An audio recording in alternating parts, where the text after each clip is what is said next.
Hello दोस्तों, मेरा नाम है आकाश और आप देख रहे हैं ओन जी के यूट्यूब चैनल।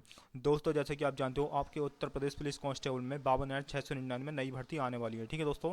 दोस्तों, अगर आप भी अपना उत्तर प्रदेश पुलिस कांस्टेबल का सपना पूरा करना चाहते हो दोस्तों, तो हमारी वीडियो को पूरा अंत तक जरूर देखना, क्योंकि दोस्तों मैं आपको इस वीडियो के अंदर टॉप इंपोर्टेंट जी के जैसे इंपोर्टेंट क्वेश्चन कराऊंगा। ठीक है। और दोस्तों, ये हमारी क्लास 5 होने वाली है। ठीक है। इससे पहले दोस्तों हमने क्लास 4 और करा रखी है। अगर आपने दोस्तों उन क्लासों को नहीं देखा तो उन क्लासों को भी जरूर देखना, क्योंकि दोस्तों मैंने आपको उन क्लासों के अंदर टॉप इंपोर्टेंट जी के जैसे इंपोर्टेंट क्वेश्चन करा रखे हैं। ठीक है। और दोस्तों, ये हमारी क्लास 5 होने वाली है। ठीक है, जिसका नाम है जीके का ब्रह्मास्त्र का पार्ट 5। ठीक है। चलिए दोस्तों, स्टार्ट करते हैं पहले क्वेश्चन से। और दोस्तों, मैं आपको जितने भी क्वेश्चन कराऊंगा आज की क्लास में, सब आपको very very most important question कराऊंगा। ठीक है। चलिए दोस्तों, स्टार्ट करते हैं पहले क्वेश्चन से। आज का दोस्तों हमारा पहला क्वेश्चन है, निम्न में से कौन से वेद से हमें संगीत संबंधित विशद जानकारी प्राप्त होती है दोस्तों? तो ये होती है सामवेद से। ठीक है। ऑप्शन नंबर 20 में राइट आंसर हो जाएगा। ठीक है, ये आपको ध्यान रखना है। इसके अलावा से बात करते हैं ऋग्वेद की दोस्तों। तो ऋग्वेद में दोस्तों यह है सबसे पहला वेद है। ठीक है, ये आपको ध्यान रखना है। इसके अलावा दूसरा पॉइंट आपको यहाँ से ये ध्यान रखना है कि ऋग्वेद में 10 मंडल और 1028 सूक्तियाँ पाई जाती हैं। ठीक है, ये आपको ध्यान रखना है। इसके अलावा से बात करते हैं यजुर्वेद की दोस्तों।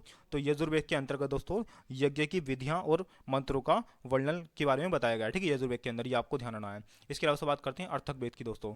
तो अर्थक वेद के अंदर जादू टोना संबंधित बातें आती हैं। ठीक है, ये आपको ध्यान रखना है। अगले क्वेश्चन की बात करते हैं। क्वेश्चन नंबर 2 है आज का हमारा, निम्न में से किसे लोकनायक के उपनाम से जाना जाता है दोस्तों? तो ये जाना जाता है दोस्तों जयप्रकाश नारायण को। ठीक है। ऑप्शन नंबर सी इसमें राइट आंसर हो जाएगा। ये आपको ध्यान होना है। दोस्तों, जयप्रकाश नारायण जो थे दोस्तों, इन्होंने भारत छोड़ो आंदोलन में महत्वपूर्ण भूमिका निभाई थी। ठीक है, ये आपको ध्यान होना है। इसके अलावा से बात करते हैं भारत छोड़ो आंदोलन की दोस्तों। तो इसकी शुरुआत कब हुई थी दोस्तों? तो भारत छोड़ो आंदोलन की शुरुआत हुई थी 8 अगस्त 1942 को। ठीक है, इतना आपको ध्यान रखना है इस क्वेश्चन के बारे में। अगले क्वेश्चन की बात करते हैं। क्वेश्चन नंबर 3 आज का हमारा। दोस्तों, अगर आपको हमारी वीडियो अच्छी लगती है तो हमारी वीडियो को लाइक और चैनल को सब्सक्राइब जरूर करना है। ठीक है। अगले क्वेश्चन की बात करते हैं। क्वेश्चन नंबर 3 है आज का हमारा, चटगांव विद्रोह से कौन संबंधित है दोस्तों? तो चटगांव विद्रोह से संबंधित है दोस्तों सूर्यसेन। ठीक है। ऑप्शन नंबर 20 में राइट आंसर हो जाएगा। ठीक है दोस्तों, सूर्यसेन के नेतृत्व में ही चटगांव विद्रोह हुआ था। ठीक है, ये आपको ध्यान रखना है। दोस्तों, चटगांव विद्रोह दोस्तों वर्तमान में कहाँ पर है दोस्तों? बांग्लादेश में है। ठीक है, ये आपको ध्यान रखना है। इसके अलावा से बात करते हैं चटगांव विद्रोह की दोस्तों। तो दोस्तों ये क्या था? दोस्तों ये था सूर्यसेन के नेतृत्व में क्या हुआ था दोस्तों, जो भारतीय स्वतंत्रता सेनानी थे दोस्तों, उन्होंने चटगांव में पुलिस स्टेशन में जो दोस्तों हथियार रखने की जगह होती है ना, वहां पर उन्होंने छापा मारा था और उसको लूटने की कोशिश करी थी उन्होंने। इसी को दोस्तों नाम दिया गया है चटगांव विद्रोह। ठीक है, तो ये आपको ध्यान रखना। ठीक है। और दोस्तों किसके नेतृत्व में हुआ था ये? तो सूर्यसेन के नेतृत्व में हुआ था। ठीक है, ये आपको ध्यान रखना है। इसके अलावा से बात करते हैं चटगांव विद्रोह दोस्तों, ये घटना कब हुई थी? तो ये हुई थी दोस्तों 18 अप्रैल 1930 को ये घटना हुई थी। ठीक है, तो इतना आपको ध्यान रखना है। अगले क्वेश्चन की बात करते हैं। क्वेश्चन नंबर 4 है आज का हमारा, थालगाट दर्रा निम्न में से किस पर्वत श्रेणी में स्थित है दोस्तों? तो ये स्थित है दोस्तों चौथे का हो जाएगा ऑप्शन नंबर सी इसमें राइट आंसर हो जाएगा। ठीक है, पश्चिमी घाट में स्थित है थालगाट दर्रा। ठीक है, ऑप्शन नंबर सी इसका राइट आंसर हो जाएगा। ठीक है, ये आपको ध्यान रखना है। इसके अलावा से बात करते हैं अरावली पर्वत श्रृंखला की दोस्तों। तो अरावली पर्वत श्रृंखला दोस्तों ये 3 राज्यों से होकर गुजरती है। ठीक है, कौन कौन से राज्य हैं दोस्तों? तो पहला है गुजरात, दूसरा राजस्थान और तीसरा दोस्तों हमारा है हरियाणा। ठीक है, ये आपको ध्यान रखना है। इसके अलावा से बात करते हैं विंध्याचल पर्वत श्रृंखला की दोस्तों। तो ये गुजरात, मध्य प्रदेश, उत्तर प्रदेश, बिहार और झारखंड से होकर गुजरती है। ठीक है, तो ये आपको ध्यान रखना है। अगले क्वेश्चन की बात करते हैं। क्वेश्चन नंबर 5 आज का हमारा, राजा राममोहन राय ने निम्न में से किसकी स्थापना करी दोस्तों? Very very most important question है दोस्तों ये। तो राजा राममोहन राय ने दोस्तों ब्रह्म समाज की स्थापना करी थी। ठीक है, ऑप्शन नंबर ए इसका राइट आंसर हो जाएगा। ठीक है, ये आपको ध्यान रखना है। इसके अलावा दोस्तों बात करते हैं हम, इसके अंदर दोस्तों प्रार्थना समाज की स्थापना किसने करी थी? तो प्रार्थना समाज की स्थापना दोस्तों आत्माराम पांडुरंग ने इसकी स्थापना करी थी। ठीक है, ये आपको ध्यान रखना है। इसके अलावा दोस्तों आर्य समाज की बात करते हैं। तो आर्य समाज की स्थापना दोस्तों दयाराम साहनी ने करी थी। ठीक है, ये आपको ध्यान रखना है। यानी कि दयाराम साहनी ने आर्य समाज की स्थापना करी थी। ठीक है, ये आपको ध्यान रखना है। इसके अलावा दोस्तों देव समाज की स्थापना करी थी दोस्तों। Very very most important question है दोस्तों ये। तो देव समाज की स्थापना दोस्तों शिव नारायण, ठीक है, अग्निहोत्री ने करी थी। ठीक है, तो इतना आपको ध्यान रखना है। अगले क्वेश्चन की बात करते हैं। क्वेश्चन नंबर 6 है आज का हमारा, पर्यावरण मित्र ईंधन गैसोहोल किसके मिश्रण से बनता है दोस्तों? तो ये बनता है दोस्तों पेट्रोल और इथेनॉल। ठीक है, ऑप्शन नंबर ए इसमें राइट आंसर हो जाएगा। ठीक है, तो ये आपको ध्यान रखना दोस्तों। दोस्तों पेट्रोल का 90% और इथेनॉल का 10% दोस्तों, इन दोनों के अनुपात में मिलाकर क्या बनता है दोस्तों? तो ये बनता है दोस्तों पर्यावरण मित्र गैसोहोल का निर्माण होता है। ठीक है, तो ये आपको ध्यान रखना है। अगले क्वेश्चन की बात करते हैं। क्वेश्चन नंबर 7 है आज का हमारा दोस्तों। अच्छा दोस्तों, इथेनॉल गैस जो होती है ये कहाँ से प्राप्त की जाती है दोस्तों? तो इथेनॉल जो है दोस्तों ये गन्ने के रस से प्राप्त की जाती है। ठीक है, ये आपको ध्यान रखना है। ठीक है, अगले क्वेश्चन की बात करते हैं। क्वेश्चन नंबर 7 है आज का हमारा, किसी वस्तु पर इको मार्क चिन्ह दर्शाता दोस्तों। तो ये दर्शाता दोस्तों क्या, ये दर्शाता पर्यावरण की दृष्टि से अनुकूल है ये वस्तु, ठीक है।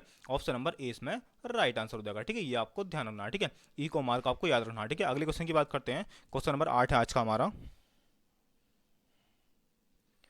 ठीक है। क्वेश्चन नंबर 8 की बात करते हैं दोस्तों। प्रोजेस्टेड आंदोलन के प्रवर्तक निम्न में से कौन थे दोस्तों।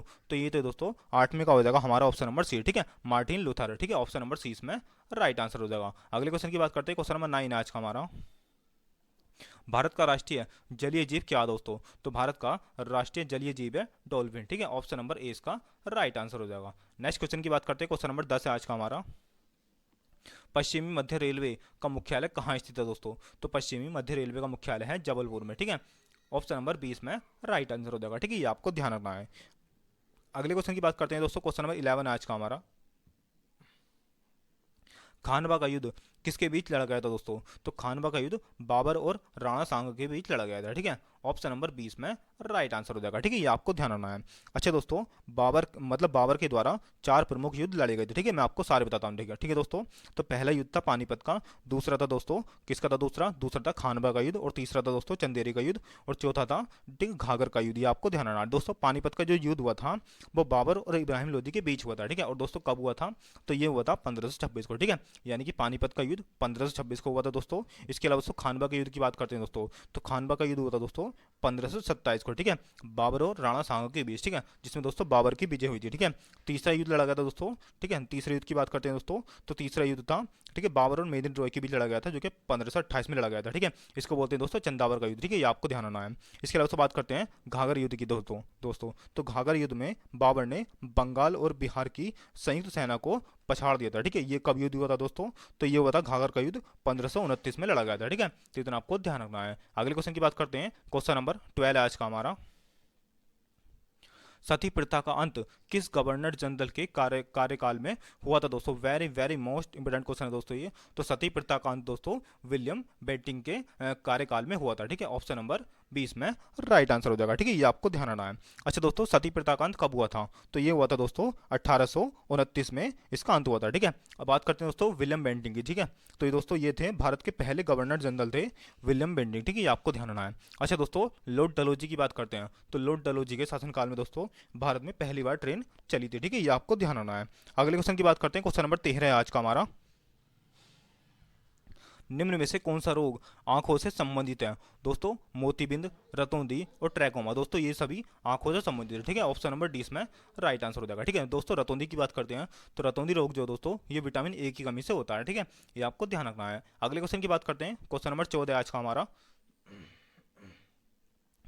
योजना आयोग के अनुसार ग्रामीण क्षेत्रों में कितने कैलोरी पोषण प्राप्त न करने वालों को गरीबी रेखा से नीचे माना गया है दोस्तों। तो ये माना गया है दोस्तों 14 को आ जाएगा ऑप्शन नंबर, ठीक है दोस्तों। ये है 2400 कैलोरी से नीचे वाली जितने भी दोस्तों लोग हैं दोस्तों, मतलब जो कैलोरी 2400 कैलोरी से नीचे प्राप्त करते हैं दोस्तों, उनको गरीबी रेखा से नीचे माना गया है, ठीक है। ये आपको ध्यान रखना दोस्तों। ये ग्रामीण क्षेत्रों के लिए, ठीक है। इसके अलावा बात करते हैं शहरी क्षेत्रों की दोस्तों। तो शहरी क्षेत्रों के लिए दोस्तों 2100 कैलोरी कम प्राप्त करने वालों को गरीबी रेखा से नीचे माना गया है, ठीक है। शहरी के लिए दोस्तों 2100 कैलोरी है, और गांव के लिए दोस्तों यह है 2400 कैलोरी, ठीक है। ये आपको ध्यान रखना है। अगले क्वेश्चन की बात करते हैं। क्वेश्चन नंबर 15 है आज का हमारा। विद्युत सेल में किस प्रकार की ऊर्जा निहित होती है दोस्तों। Very very most important question है दोस्तों ये। तो विद्युत सेल में दोस्तों रासायनिक ऊर्जा निहित होती है, ठीक है। ऑप्शन नंबर ए इसका राइट आंसर हो जाएगा, ठीक है। ये आपको ध्यान रखना है। अगले क्वेश्चन की बात करते हैं। क्वेश्चन नंबर 16 आज का हमारा।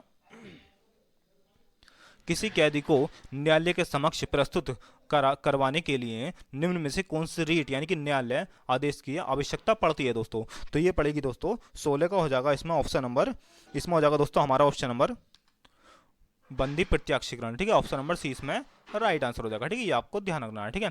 यानी कि दोस्तों जो कैदी होते हैं उनको न्यायालय के समक्ष प्रस्तुत कराने के लिए कौन सी रीट की आवश्यकता पड़ती है दोस्तों। तो ये पड़ती है बंदी प्रत्याक्षीकरण की, ठीक है। ये आपको ध्यान रखना है। अगले क्वेश्चन की बात करते हैं। क्वेश्चन नंबर 17 आज का हमारा। दोस्तों अगर आपको वीडियो हमारी अच्छी लगती है तो हमारी वीडियो को लाइक और चैनल को सब्सक्राइब जरूर करना है, ठीक है। अगले क्वेश्चन की बात करते हैं। क्वेश्चन नंबर 17 आज का हमारा। वायुमंडल की वार्षिक तापमान वृद्धि को क्या कहते हैं दोस्तों? तो ये कहते हैं ग्लोबल वार्मिंग। ठीक है, ऑप्शन नंबर 20 में राइट आंसर हो जाएगा। ठीक है, ये आपको ध्यान रखना है।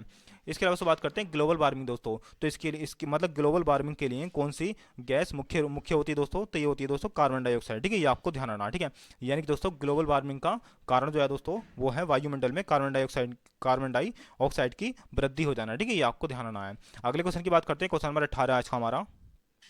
ग्रेट बैरियर रीफ किस देश में स्थित है दोस्तों? तो यह है ऑस्ट्रेलिया में। ठीक है, ऑप्शन नंबर 20 में राइट आंसर हो जाएगा। ठीक है, ये आपको ध्यान रखना है। इसके अलावा से बात करते हैं ऑस्ट्रेलिया की राजधानी क्या दोस्तों? दोस्तों मैं आपको राजधानी इसलिए बताता हूँ क्योंकि दोस्तों उत्तर प्रदेश पुलिस कांस्टेबल में राजधानी और मुद्रा से संबंधित क्वेश्चन पूछे जाते हैं। ठीक है, तो ऑस्ट्रेलिया की राजधानी क्या है दोस्तों? तो ऑस्ट्रेलिया की राजधानी कैनबरा और यहाँ की मुद्रा है डॉलर। ठीक है, ये आपको ध्यान रखना है। इसके अलावा दोस्तों जापान की बात करते हैं, तो जापान की राजधानी है टोक्यो और यहाँ की मुद्रा है येन। ठीक है, इसके अलावा दोस्तों श्रीलंका की बात करते हैं दोस्तों, तो श्रीलंका में दो राजधानी है। ठीक है, पहली का नाम है कोलंबो और दूसरे का नाम है श्री जयवर्धनपुर। ठीक है, ये आपको ध्यान रखना है। इसके अलावा दोस्तों मुद्रा यहाँ की रुपया। ठीक है, तो ये आपको ध्यान रखना है। अगले क्वेश्चन की बात करते हैं, क्वेश्चन नंबर 19 है हमारा आज का। कल्लम मल्लेश्वरी किस खेल से संबंधित है दोस्तों? तो कल्लम मल्लेश्वरी का संबंध दोस्तों भारोत्तोलन से है। ठीक है, ऑप्शन नंबर 20 में राइट आंसर हो जाएगा। ठीक है, ये आपको ध्यान रखना है। इसके अलावा दोस्तों बात करते हैं इसके अंदर कल्लम मल्लेश्वरी की बात दोस्तों, तो कल्लम मल्लेश्वरी दोस्तों किस जन्म मतलब किस राज्य में इनका जन्म हुआ था? तो इनका जन्म हुआ था आंध्र प्रदेश में। ठीक है, ये आपको ध्यान रखना है। इसके अलावा से बात करते हैं कल्लम मल्लेश्वरी जो थी दोस्तों, यह ओलंपिक खेलों में कांस्य पदक जीतने वाली पहली महिला थी। ठीक है, ये आपको ध्यान रखना है। अगले क्वेश्चन की बात करते हैं, क्वेश्चन नंबर 20 आज का हमारा। हीमोग्लोबिन में कौन सा तत्व पाया जाता है दोस्तों? तो हीमोग्लोबिन में दोस्तों लोहा तत्व पाया जाता है। ठीक है, ऑप्शन नंबर ए इसका राइट आंसर हो जाएगा। ठीक है, ये आपको ध्यान रखना है। अगले क्वेश्चन की बात करते हैं, क्वेश्चन नंबर 21 है आज का हमारा। यूनेस्को का मुख्यालय कहाँ स्थित है दोस्तों? तो यूनेस्को का मुख्यालय फ्रांस की राजधानी पेरिस में स्थित है। ठीक है, ऑप्शन नंबर 20 में राइट आंसर हो जाएगा। ठीक है, ये आपको ध्यान रखना है। इसके अलावा बात करते हैं जिनेवा की दोस्तों, तो जिनेवा में दोस्तों WTO यानी कि वर्ल्ड ट्रेड ऑर्गेनाइजेशन और WHO यानी कि वर्ल्ड हेल्थ ऑर्गेनाइजेशन, ठीक है, इन दोनों का मुख्यालय जो दोस्तों जिनेवा में स्थित है। ठीक है, ये आपको ध्यान रखना है। अगले क्वेश्चन की बात करते हैं, क्वेश्चन नंबर 22 आज का हमारा। जर्मन सिल्वर किसका मिश्रण रूप है दोस्तों? तो जर्मन सिल्वर दोस्तों कॉपर, जस्ता और निकल का, ठीक है, मिश्रण रूप है। ऑप्शन नंबर सी इसमें राइट आंसर हो जाएगा। ठीक है, ये आपको ध्यान रखना है। अगले क्वेश्चन की बात करते हैं, क्वेश्चन नंबर 23 आज का हमारा। हड़प नीति किस गवर्नर से संबंधित है दोस्तों? तो हड़प नीति की शुरुआत दोस्तों किस गवर्नर ने करी थी? तो हड़प नीति की शुरुआत दोस्तों लॉर्ड डलहौजी ने करी थी। ठीक है, ऑप्शन नंबर सी इसमें राइट आंसर हो जाएगा। ठीक है, ये आपको ध्यान रखना दोस्तों। और दोस्तों लॉर्ड डलहौजी के शासनकाल में ही भारत में पहली बार ट्रेन चलाई गई थी। ठीक है, और दोस्तों कहाँ से कहाँ तक चलाई गई थी? तो ये मुंबई से थाने के बीच चलाई गई थी। ठीक है, और दोस्तों ये थी 34 किलोमीटर की यात्रा इसने करी थी। ठीक है, तो इतना आपको ध्यान रखना है इस क्वेश्चन के बारे में। अगले क्वेश्चन की बात करते हैं, क्वेश्चन नंबर 24 है आज का हमारा। क्वेश्चन नंबर 24 की बात करते हैं दोस्तों। ज्वालामुखी पर्वत माउंट सेंट हेलेंस कहाँ स्थित है दोस्तों? तो यह है संयुक्त राज्य अमेरिका में। ठीक है, ऑप्शन नंबर ए इसका राइट आंसर हो जाएगा। ठीक है, ये आपको ध्यान रखना है। अगले क्वेश्चन की बात करते हैं, क्वेश्चन नंबर 25 है दोस्तों आज का हमारा। कोलार की खानों के से किस धातु का उत्पादन होता है दोस्तों? तो कोलार की खान दोस्तों ये होता है दोस्तों सोने का उत्पादन। ठीक है, ऑप्शन नंबर ए इसमें राइट आंसर हो जाएगा। ठीक है, ये आपको ध्यान रखना है। इसके अलावा दोस्तों कोलार की खान दोस्तों कहाँ पर स्थित है? तो यह है कर्नाटक में स्थित है। ठीक है, ये आपको ध्यान रखना है। ठीक है, एक दोस्तों कोलार की खान और दूसरी है हट्टी की खान। ठीक है, इन दोनों से दोस्तों सोना प्राप्त होता है। ठीक है, हमें। और दोस्तों कहाँ पर है कोलार की खान? मैंने आपको बताया था यह है कर्नाटक में। ठीक है, ये आपको ध्यान रखना है।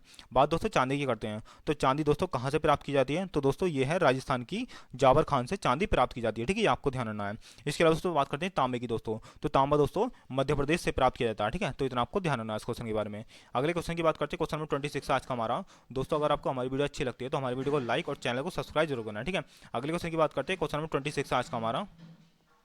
कनिष्क किस वंश का शासक था दोस्तों? Very very most important question है दोस्तों ये। तो कनिष्क दोस्तों कुषाण वंश का शासक था। ठीक है, ऑप्शन नंबर सी इसमें राइट आंसर हो जाएगा। ठीक है, ये आपको ध्यान रखना है। इसके अलावा बात करते हैं कुषाण वंश की दोस्तों, तो कुषाण की राजधानी क्या था दोस्तों? तो कुषाण वंश की राजधानी थी पुरुषपुर। ठीक है, ये आपको ध्यान रखना है। इसके अलावा बात करते हैं कनिष्क की दोस्तों, तो कनिष्क ने शक संवत चलवाया था। ठीक है, ये आपको ध्यान रखना है। इसके अलावा बात करते हैं गुप्त वंश की दोस्तों, तो गुप्त वंश का सबसे महान सम्राट कौन था दोस्तों? तो ये था चंद्रगुप्त। ठीक है, चंद्रगुप्त प्रथम गुप्त वंश का महान शासक था। ठीक है, ये आपको ध्यान रखना है। इसके अलावा बात करते हैं मौर्य वंश की दोस्तों, तो मौर्य वंश का सबसे प्रतापी राजा कौन सा था दोस्तों? तो ये था सम्राट अशोक। ठीक है, ये आपको ध्यान रखना है। अगले क्वेश्चन की बात करते हैं, क्वेश्चन नंबर 27 आज का हमारा। अशोक के अधिकांश शिलालेख किस लिपि में लिखे गए थे दोस्तों? Very very most important question है दोस्तों ये। तो अशोक के अधिकांश शिलालेख दोस्तों ये थे ब्राह्मी लिपि में लिखे गए थे। ठीक है, ऑप्शन नंबर सी इसमें राइट आंसर हो जाएगा। ठीक है, ये आपको ध्यान रखना है। अगले क्वेश्चन की बात करते हैं, क्वेश्चन नंबर 28 आज का हमारा।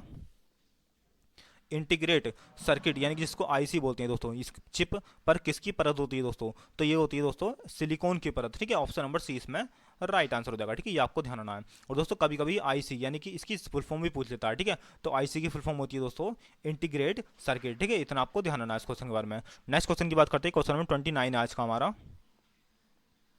दिन में समुद्र की ओर से स्थल की ओर आने वाली पवनों को क्या कहते हैं दोस्तों, तो इनको बोलते हैं दोस्तों सी ब्रिज, ठीक है। Option number A, option number A इसका राइट आंसर हो जाएगा, ठीक है, ये आपको ध्यान रखना है। यानी कि दोस्तों दिन में समुद्र की ओर से स्थल की ओर आने वाली पवनों को दोस्तों सी ब्रिज बोलते हैं, ठीक है, ये आपको ध्यान रखना है। अगले क्वेश्चन की बात करते हैं, क्वेश्चन नंबर 30 आज का हमारा।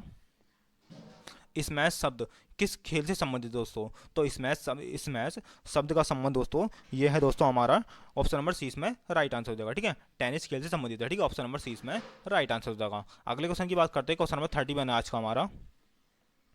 ईमेल के रूप में जो अनचाहे बल्क मैसेज प्राप्त होते हैं उन्हें क्या कहते हैं दोस्तों, तो उनको बोलते हैं दोस्तों स्पैम, ठीक है, ऑप्शन नंबर सी इसमें राइट आंसर हो जाएगा। अगले क्वेश्चन की बात करते हैं, क्वेश्चन नंबर 32 है आज का हमारा। अर्थव्यवस्था के द्वितीय क्षेत्र के अंतर्गत दोस्तों सम्मिलित हैं, इसमें गैस भी है, बिजली भी है और लोहे इस्पात भी है, ठीक है, ऑप्शन नंबर डी इसमें राइट आंसर हो जाएगा, ठीक है, ये आपको ध्यान रखना है। इसके अलावा बात करते हैं जो अर्थव्यवस्था के दोस्तों 3 क्षेत्र होते हैं, ठीक है, प्राथमिक क्षेत्र, द्वितीय क्षेत्र और तृतीय क्षेत्र, ठीक है। दोस्तों प्राथमिक क्षेत्र में कृषि, मत्स्य पालन, ठीक है, ये सब आते हैं। इसके अलावा दोस्तों दूसरे क्षेत्र में मैंने आपको बता दिया, ठीक है, गैस, बिजली और लोहे इस्पात आते हैं। इसके अलावा तीसरे क्षेत्र में दोस्तों जो सेवा से संबंधित क्षेत्र होते हैं ना वो आते हैं, ठीक है, तीसरे क्षेत्र में, ठीक है, ये आपको ध्यान रखना है। सेवा से संबंधित जैसे कि दोस्तों परिवहन हो गया, संचार हो गया दोस्तों, बैंक हो गए, ठीक है, और एलआईसी हो गई, ये सब दोस्तों अर्थव्यवस्था के तीसरे क्षेत्र के अंतर्गत आते हैं, ठीक है। पहले क्षेत्र में दोस्तों मैंने आपको बताया था कृषि और मत्स्य पालन आते हैं, ठीक है, खनन। इसके अलावा दोस्तों दूसरे क्षेत्र में मैंने आपको बता दिया, ठीक है, गैस, बिजली, लोहे इस्पात हो गए, ठीक है, और तीसरे क्षेत्र में दोस्तों सेवा वाले क्षेत्र आते हैं, ठीक है। सेवा वाले क्षेत्र का मतलब है दोस्तों परिवहन हो गया, संचार हो गया, बैंक हो गया और एलआईसी हो गया, ठीक है, ये सब हमारी सेवा के लिए होते हैं, इसलिए दोस्तों अर्थव्यवस्था के तीसरे क्षेत्र में ये सब आते हैं, ठीक है। अगले क्वेश्चन की बात करते हैं, क्वेश्चन नंबर 33 आज का हमारा। मोहम्मद बिन तुगलक ने अपनी नई राजधानी कहाँ बनाई थी दोस्तों, तो मोहम्मद बिन तुगलक ने अपनी नई राजधानी दोस्तों देवगिरी में बनाई थी, ठीक है, ऑप्शन नंबर 20 में राइट आंसर हो जाएगा, ठीक है, ये आपको ध्यान रखना है, ठीक है। 33 का हो जाएगा हमारा ऑप्शन नंबर सी इसमें राइट आंसर हो जाएगा, ठीक है, या सॉरी ऑप्शन नंबर 20 में राइट आंसर हो जाएगा, ठीक है। दोस्तों मोहम्मद बिन तुगलक दोस्तों ये था तुगलक वंश का शासक था, ठीक है, ये आपको ध्यान रखना है। अच्छा दोस्तों तुगलक वंश की स्थापना किसने करी थी, तो तुगलक वंश की स्थापना दोस्तों गयासुद्दीन तुगलक ने करी थी, ठीक है। अच्छा दोस्तों तुगलक वंश कब से स्टार्ट हुआ था, तो ये हुआ था 1320 ईस्वी में स्टार्ट हुआ था, ठीक है, ये आपको ध्यान रखना है। अगले क्वेश्चन की बात करते हैं, क्वेश्चन नंबर 34 आज का हमारा। नेगुलिस्ट्रम किस देश की मुद्रा दोस्तों, तो ये भूटान की मुद्रा है, ठीक है, ऑप्शन नंबर सी इसमें राइट आंसर हो जाएगा, ठीक है। अच्छा दोस्तों भूटान की राजधानी क्या है, तो भूटान की राजधानी थिम्पू है, ठीक है, ये आपको ध्यान रखना है। इसके अलावा बात करते हैं थाईलैंड की दोस्तों, तो थाईलैंड की राजधानी क्या है दोस्तों, थाईलैंड की राजधानी है बैंकॉक, ठीक है। अच्छा दोस्तों थाईलैंड की मुद्रा क्या है, तो थाईलैंड की मुद्रा है थाई बाथ, ठीक है, ये आपको ध्यान रखना है। इसके अलावा बात करते हैं म्यांमार की दोस्तों, तो म्यांमार की दोस्तों राजधानी क्या है, तो म्यांमार की राजधानी नेपिडाउ, ठीक है, और यहाँ की मुद्रा है क्याद, ठीक है, ये आपको ध्यान रखना है। इसके अलावा बात करते हैं सिंगापुर दोस्तों, सिंगापुर की राजधानी सिंगापुर है, ठीक है, और यहाँ की मुद्रा है डॉलर, ठीक है, इतना आपको ध्यान रखना है। अगले क्वेश्चन की बात करते हैं, क्वेश्चन नंबर 35 आज का हमारा। विमुद्रीकरण क्या होता है दोस्तों, ये विमुद्रीकरण है, ठीक है, विमुद्रीकरण का मतलब होता है दोस्तों पुराने नोटों का चालान बंद कर देना, ठीक है, ऑप्शन नंबर 20 में राइट आंसर हो जाएगा, ठीक है, ये आपको ध्यान रखना है। यानी कि जितने भी दोस्तों पुराने नोट होते हैं उनको अगर बंद कर देते हैं तो उसको दोस्तों विमुद्रीकरण बोलते हैं, ठीक है, तो ये आपको ध्यान रखना है। जैसे कि दोस्तों पीछे हमारे 500 और 1000 के नोट बंद हुए थे ना, उसको विमुद्रीकरण बोलते हैं, ठीक है, यानी कि दोस्तों पुराने नोटों का चलन बंद कर देना ही विमुद्रीकरण कहलाता है, ऑप्शन नंबर 20 में राइट आंसर हो जाएगा। नेक्स्ट क्वेश्चन की बात करते हैं, क्वेश्चन नंबर 36 आज का हमारा। वर्ष 1960 में सिंधु नदी का जल समझौता किन दो देशों के मध्य हुआ था दोस्तों, तो ये हुआ था दोस्तों भारत और पाकिस्तान के मध्य, ठीक है, ऑप्शन नंबर ए इसमें राइट आंसर हो जाएगा, ठीक है, ये आपको ध्यान रखना है।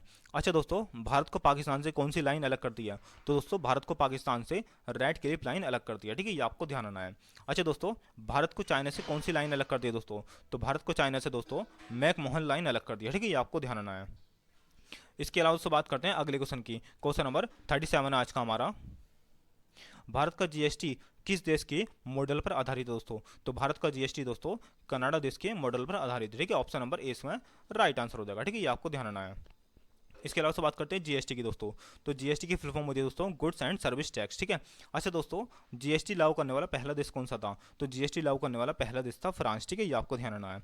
अच्छा दोस्तों भारत में जीएसटी सबसे पहले किस राज्य में लागू हुई थी, तो भारत में जीएसटी सबसे पहले असम राज्य में लागू हुई थी, ठीक है, यानी कि दोस्तों असम राज्य जो था जीएसटी लागू करने वाला पहला राज्य था, ठीक है। इसके अलावा दूसरे राज्य की बात करते हैं तो जीएसटी लागू करने वाला दूसरा राज्य बिहार था, ठीक है। तो ये आपको ध्यान रखना है। अगले क्वेश्चन की बात करते हैं, क्वेश्चन नंबर 38 है आज का हमारा।